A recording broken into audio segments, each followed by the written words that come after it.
The live TV, सच सबसे आगे।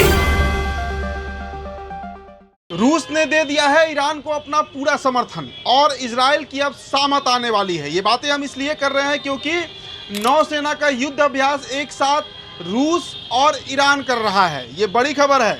इसके अलावा तेलंगाना के सिकंदराबाद में जो हिंदू एक्टिविस्ट हैं, जो चरमपंथी हैं, उन पर पुलिस ने कैसे लाठीचार्ज किया है, ये खबर भी इस वीडियो में आपको हम बताएंगे। स्वागत है आप सभी का द लाइव टीवी में। मेरा नाम उदित तारन है। देखिए, इन दिनों इजराइल और ईरान के बीच जो तनाव की स्थिति है, जिस तरीके से ईरान ने बैलिस्टिक मिसाइल से इजराइल के ऊपर हमला किया था, ये कयास लगाया जा रहा है कि 5 नवंबर तक ईरान भी जवाब देगा। अब जवाब किस तरीके से देगा ये तो वक्त बताएगा, लेकिन ईरान ने अपनी तैयारियां शुरू कर दी हैं। ईरान जिस तरीके से नज़दीकियां बढ़ा रहा है चीन के साथ, रूस के साथ, ये एक बड़ा संकट का घड़ी ईरान के लिए सामने निकल कर आ रहा है। पहले आपको हम कुछ तस्वीरें दिखाते हैं। हिंद महासागर की ये तस्वीर है। अब देखिए, हिंद महासागर में आयोजित ईमैक्स 2024 नौसैनिक अभ्यास में रूस, ईरान और ओमान की नौसेना हिस्सा ले रही है। यह अभ्यास शनिवार यानी 19 अक्टूबर को शुरू हो गया है। 9 देश इस अभ्यास का अवलोकन करेंगे। इसमें सऊदी अरब, कतर, भारत, पाकिस्तान, बांग्लादेश और थाईलैंड शामिल हैं। इससे पहले मार्च में रूस, चीन और ईरान ने 5वें संयुक्त नौसेना अभ्यास में हिस्सा लिया था। तो इससे आप समझ सकते हैं कि स्थितियां कितनी विपरीत होते जा रही हैं इजराइल की। इसके अलावा आपको बताएं कि इजराइल का जो एकमात्र समर्थक है, मतलब हम अमेरिका की बात कर रहे हैं, जो पूरी तरीके से समर्थन करता है इजराइल का, वो भी अब धीरे धीरे हाथ पीछे खींचते हुए दिख रहा है। देखिए, कमला हैरिस, अमेरिका में चुनाव होने जा रहा है, राष्ट्रपति की उम्मीदवार हैं, और उनका जो बयान आया है कि इजराइल जेनोसाइड कर रहा है, नरसंहार कर रहा है, एक बहुत बड़ा मैसेज है इजराइल के लिए।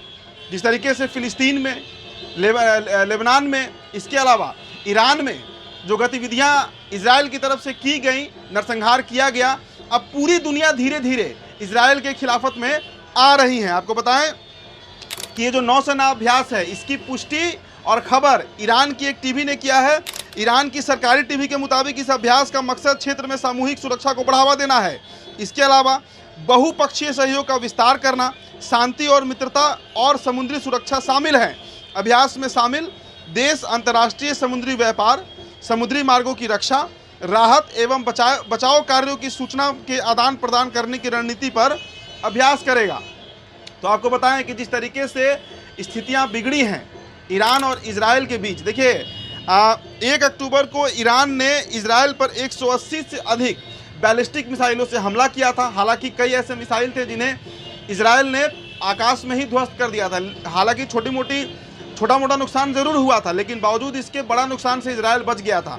और इजराइल के प्रधानमंत्री बेंजामिन नेतन्याहू और रक्षा मंत्री ईरान को खुली धमकी दे चुके हैं। अब देखना यह होगा कि इजराइल कब और कैसे ईरान पर हमला करते हैं। लेकिन इस बीच रूस और इजराइल की जो नज़दीकियां बढ़ी हैं, एक जो संगठन बन रहा है, रूस है, चीन है, पाकिस्तान है, अरब कंट्रीज के कई देश हैं, ये एक संयुक्त शक्ति जो है वो इजराइल को नेस्तनाबूद कर सकता है। हम इसलिए ये बात कह रहे हैं क्योंकि इजराइल के जो राष्ट्रपति हैं व्लादिमीर पुतिन, उन्होंने तो खुली चुनौती भी दे दी है बेंजामिन नेतन्याहू को, मतलब इजराइल के राष्ट्रपति को। आपको बताएं कि इसी महीने रूस के राष्ट्रपति व्लादिमीर पुतिन और ईरान के राष्ट्रपति मसूद ने तुर्कमेनिस्तान में मुलाकात की थी और पुतिन ने इजराइल को इसके लिए खुली धमकी दी थी। जी हाँ, तो काफ़ी गंभीर तस्वीर जो है वो बनते हुए दिख रही है। जिस तरीके से इजराइल ने लेबनान में, फिलिस्तीन में और ईरान में शुरुआती हमले किए, उसके बाद जिस तरह उसका रिपरकशन दिखा है, उससे अब इजराइल धीरे धीरे कमज़ोर होते हुए दिख रहा है। चलिए अब आपको ले चलते हैं भारत के तेलंगाना के सिकंदराबाद की आपको एक वीडियो पहले हम दिखाते हैं। देखिए ये वीडियो। तो तेलंगाना के सिकंदराबाद में धार्मिक उन्माद फैलाने की कोशिश कर रहे भाजपा कार्यकर्ताओं पर पुलिस ने लाठीचार्ज कर दिया है। देखिए, जिस तरीके से लगातार बीजेपी कई स्टेट्स में ये देखने को मिल रहा है, चाहे उत्तर प्रदेश हो, मध्य प्रदेश हो, गुजरात हो, जहां पर धार्मिक उन्माद को फैलाने के लिए, सांप्रदायिकता को बढ़ाने के लिए बीजेपी के कार्यकर्ता एड़ी चोटी की जोड़ लगाते हैं। ऐसा ही कुछ तस्वीर तेलंगाना के सिकंदराबाद में बनाने की कोशिश की जा रही थी। एक सम्मेलन किया गया था जिसमें भड़काऊ बातें की जा रही थी, लेकिन पुलिस वहां पहुंचती है और लाठीचार्ज कर देती है। तो ये बीजेपी कार्यकर्ताओं को हालांकि चोट भी लगी है, वहाँ पर भगदड़ का माहौल भी हो गया।